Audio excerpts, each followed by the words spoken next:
Without further ado, I will turn it over to Jeffrey to introduce himself and welcome you to this afternoon's workshop. Great, thanks, Ben. It's a pleasure to be here. Thanks to One Berkshire for the invite. As Ben mentioned, my name is Jeff Belair. I'm a partner here at Smith Watson, a local, I should say, regional public accounting firm. We have offices in North Adams, in Pittsfield, and in Great Barrington. The firm itself has been around since the 70s. I am partners with my two other partners, Brian Sherman and Colin Smith. And together with our associates, we're a firm of about 30 folks. And so really a great outfit in the Berkshires, serving the county from the north to the south. And so a little bit about myself. I've been practicing public accounting for about 16 years. I got out of school and went right into the industry. I was born and raised here in the Berkshires. I've got my little timeline of graphics at the bottom. So proud Taconic High School graduate.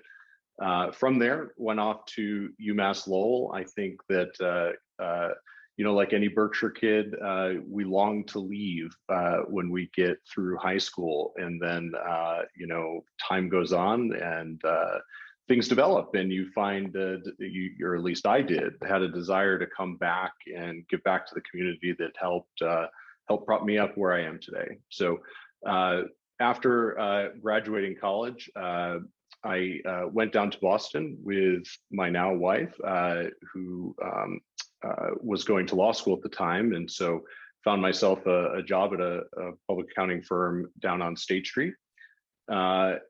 In 2009, when she graduated from law school, we found ourselves in a bind because nobody was really hiring attorneys, and many of her classmates were getting waitlisted. And we decided that we would take an adventure and move out to Colorado. So we landed in Denver, where I joined a practice that I ultimately made partner in, which was a large multinational practice. I had 60 partners, where we had about 750 staff. And in my career, I have focused really on income tax.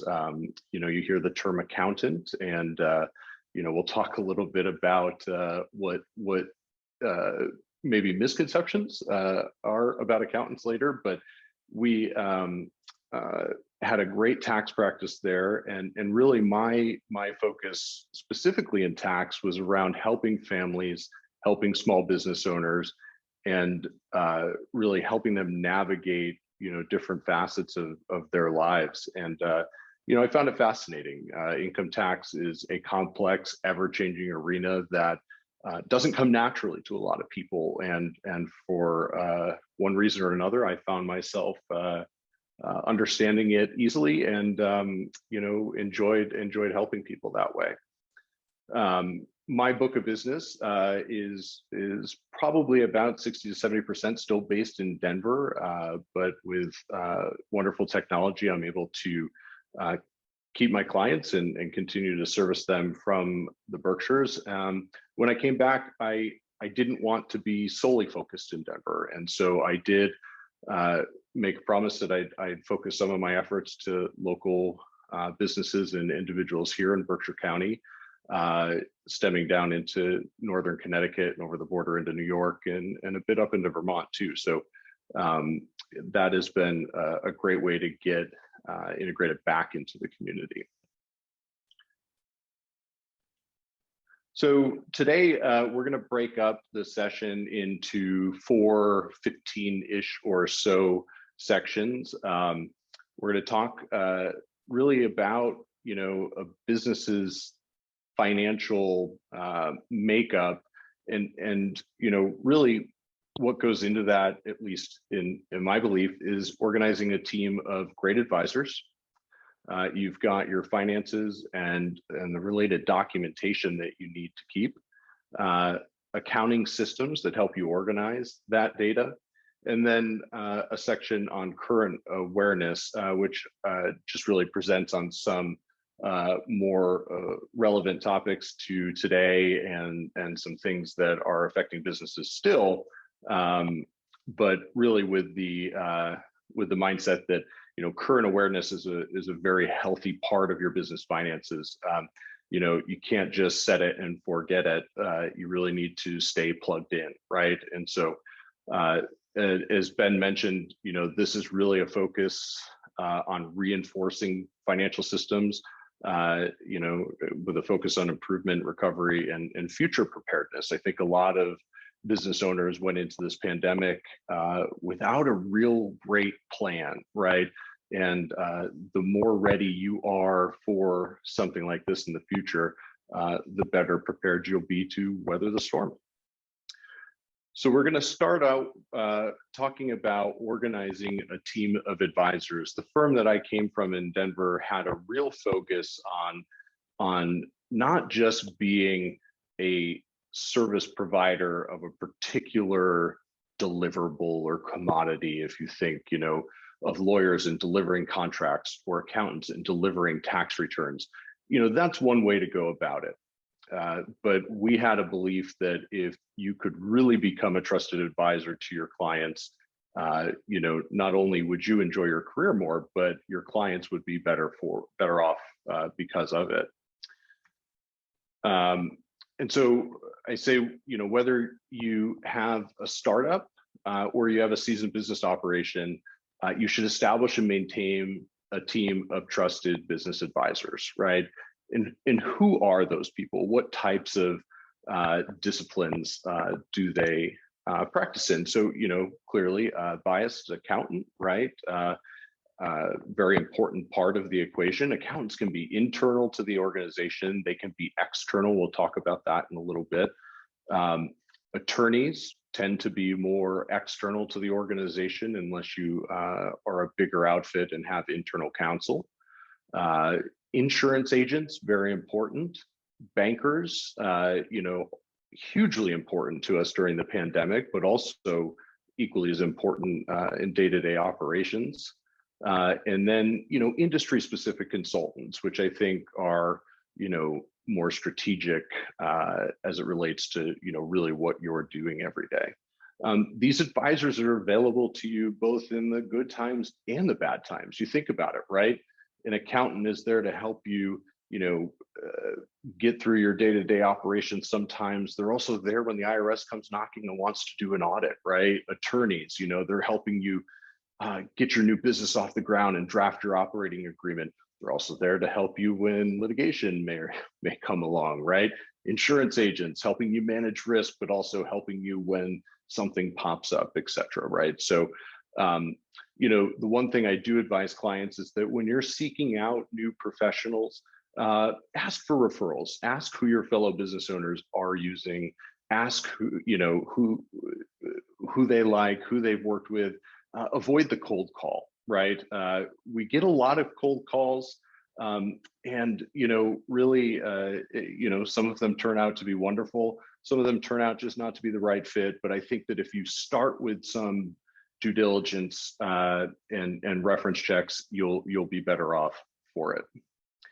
So this is a general team. When I'm advising clients, I suggest they take a collaborative approach, right? And what do I mean by that, right? To achieve those optimal results, really a cohesive team that's working together to help you achieve your goals, they need to be connected. They need to be encouraged to work together, right? I have a pretty, hard rule that if clients don't allow access to their other advisors or don't care to, collaborate in that way, I tend not to like to work with those clients because it does create risk. If the attorney is doing something, drafting a document, putting together an operating agreement, but I can't collaborate with that attorney, it creates risk on our end for the work that we do. And so being able to provide that feedback real time, to use the example of drafting an operating agreement, right? Let's collaborate on that. Give the accountant a chance to review that document and make sure that it aligns with different tax strategy and things like that. When you are taking a collaborative approach, though, you need to make sure that you're managing expectations and setting deadlines with those advisors, because absent that, things can tend to flutter out of control a little bit, right? I'll advise clients to pick a quarterback, right? If you have a long-standing relationship with your accountant and you're bringing in a new attorney, ask for their help. Say, hey, look, bringing on this attorney, I know you know them, but can you help drive this a little bit so that we meet our deadlines and achieve our objectives, right? Understand billing policies and fee expectations ahead of time, right? So question those advisors about how they bill. Do they bill hourly, or do they have set fees for certain deliverables or projects based on their prior experience in putting those things together? At a minimum, get a fee range. How much is this going to cost, roughly, plus or minus, right? At the end of the day, if you receive a bill that you were expecting, it's a lot less painful than getting one that you weren't expecting, right? When you're working with a team of advisors, follow up when needed. Don't sit back and wait and assume things are going to work out. Shoot a quick email. Hey, just following up, seeing where the draft's at. Can we expect a deliverable by Friday, right? Advisors, especially over the last 18 months, have been incredibly taxed with everything in the pandemic environment, and they are just humans as well, and sometimes need a little push. And in all cases, this is a tagline out of my prior firm too, which is practice direct, open, and honest communication. Some people will tell me I am blunt. I like to say I'm direct, open, and honest, right? It helps just drive home the message of what you're trying to accomplish. And advisors are used to it and very receptive of it.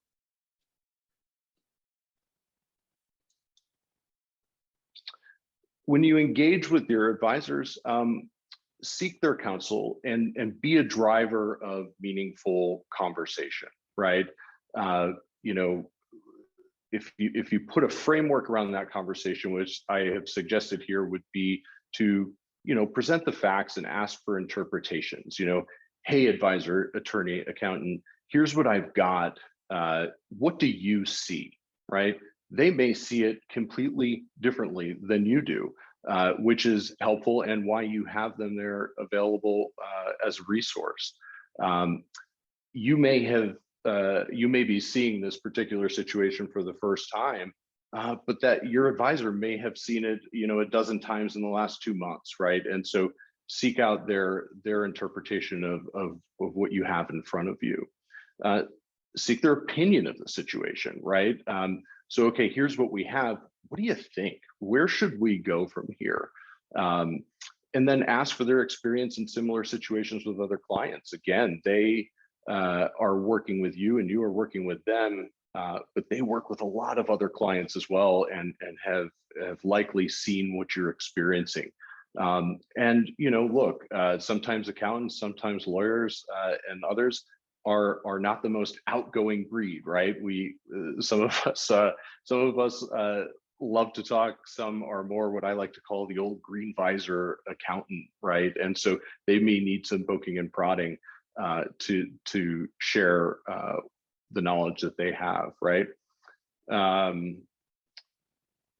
then I love this book. If anybody has read it, The Speed of Trust by Stephen Covey. He actually came to speak to our partner group in Denver and did some long-term consulting with us. But we tend to get what we expect, both from ourselves and from others. When we expect more, we tend to get more. When we expect less, we tend to get less.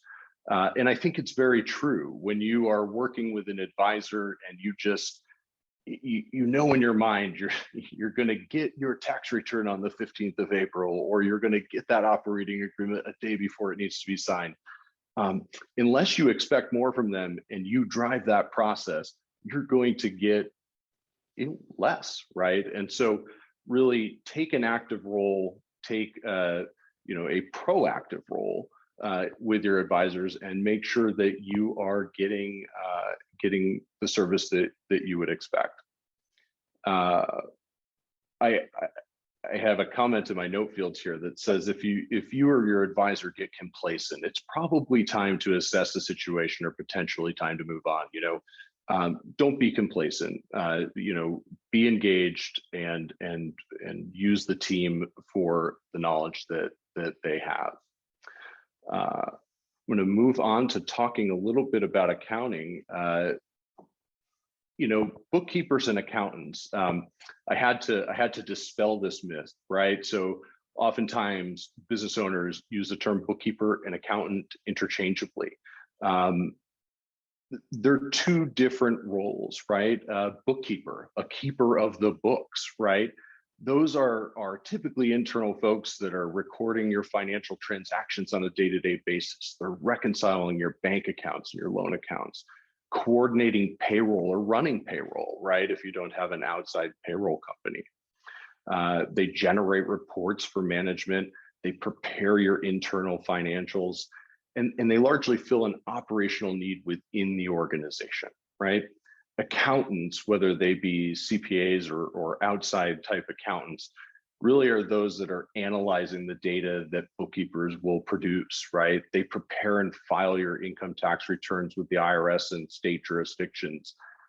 They prepare audited, reviewed, or compiled financial statements for external users and internal, but primarily filling maybe a banking covenant. And provide other ancillary consulting services, right? I practice in income tax, but I also do a lot of consulting in gift and estate tax planning. And so you'll find accountants tend to have a niche and offer services around that core niche. And they really offer more of a strategic level of counsel. Both are integral to the success of the organization, right? It's not to say one is better than the other. They're both very valuable and both great people to have at the table. A lot of times clients will come to me and ask, hey, do you know a good bookkeeper, right? There aren't a lot of them out there, right? But finding one that you can trust and have long term is a great asset for your organization, and really a role that allows you to take a step back, right? New business owners oftentimes are wearing a lot of hats, right? They are the marketing manager, they are the sales force, they are the bookkeeper, right? And to the extent you can find a great bookkeeper to help fill that need internally, it allows you to take off one of those hats and focus on what you're good at in really developing your business. So then when we get to accountants, right? I think there are decent accountants out there that are good with numbers, and there are great accountants that provide advice that's drawn from their experience and working with many clients across different industries, right? I like to say there's the guy who does my taxes or my accountant who's my advisor, right? You have a choice to make there because both are service offerings out there that are offered by CPA firms, but find somebody that will want to engage with you and be a great advisor rather than a provider of a commodity, right? And so basic offerings of a public accounting firm or what a CPA does, your external accountant, right? It's the income tax preparation, it's financial statement attestation, which means they are looking to your financial, doing a variety of testing to make sure that they're free of material misstatement, right? So on the most concrete end of that would be audits, reviews, and then compilations, right? These financial statements are prepared in a way that is consistent, right, with generally accepted accounting principles. When you get a financial statement from one CPA firm and compare it to another, they're very similar because the standards are rigid, right? And so you'll see things in there not only like a balance sheet and an income statement, but you'll see footnotes that support those numbers and tell more of a story. And again, people are getting those external financial statements prepared by CPA firms typically for a specific need. And the one that comes to mind,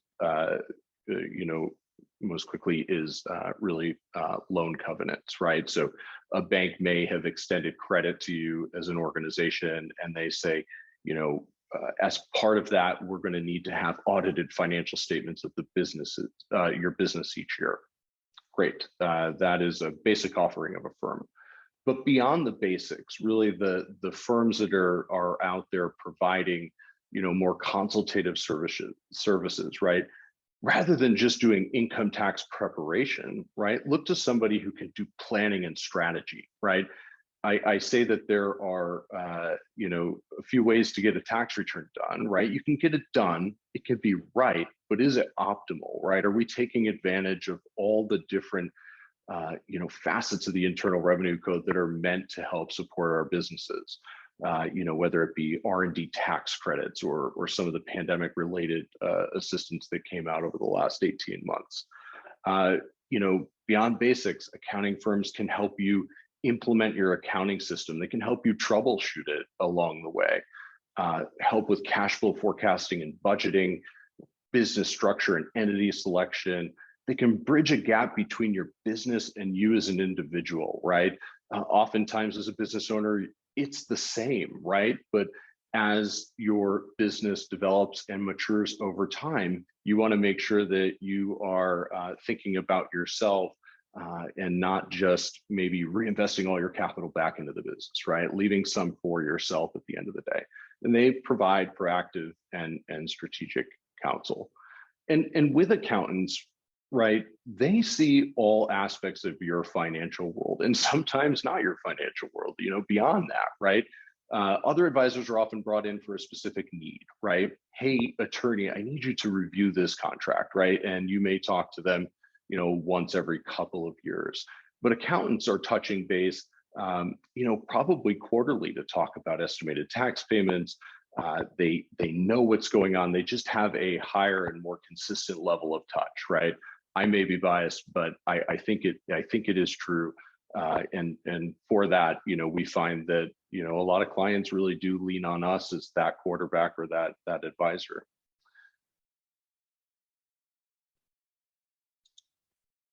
Other members of the team, as I touched on earlier, right, we've got attorneys that can help with your entity formation, contract review, employment matters.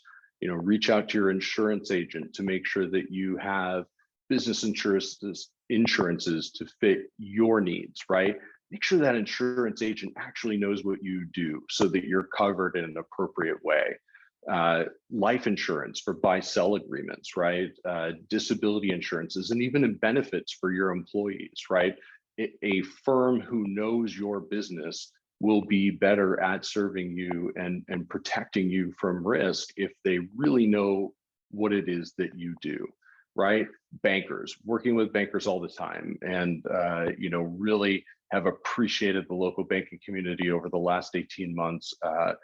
There was a very collaborative approach in helping disperse PPP dollars, payroll protection program dollars, out to small businesses in Berkshire County specifically. Without our bankers, that would have been tough. And, talking to colleagues in Denver, that process was infinitely more difficult when you're dealing with the larger banks, right?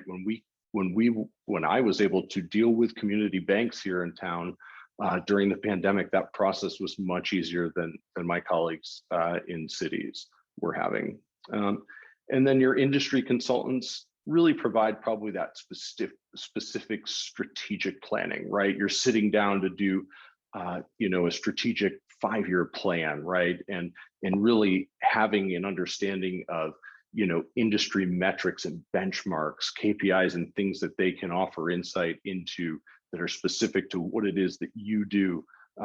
You may have one of those, but again, probably somebody that's not with you on a weekly basis, but maybe brought in for more long-term strategic planning.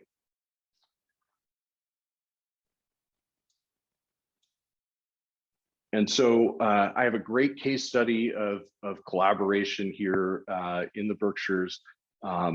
We had a client here in town who had outgrown their space, really was looking for a new property, all while the pandemic was going down. And we were able to gather what they wanted to do, sort of where they wanted to go, how much they wanted to spend, and put together a little bit of a roadmap, and then bring in an attorney who helped form the new entity, reviewed the real estate contracts. We were able to connect with a banker that was able to provide creative financing, and an accountant, our team, who acted as quarterback in that transaction, all while they were converting their accounting system, right? So pandemic accounting conversions, having to provide, accurate and complete records for bank financing. I mean, it had so many different angles to it, but because of a solid team, this client was able to acquire that building and get moved in, and they're doing really well, right? But that wouldn't have existed, absent a great team surrounding that client, and the client being very motivated, right? So having that team, can really drive results for your business.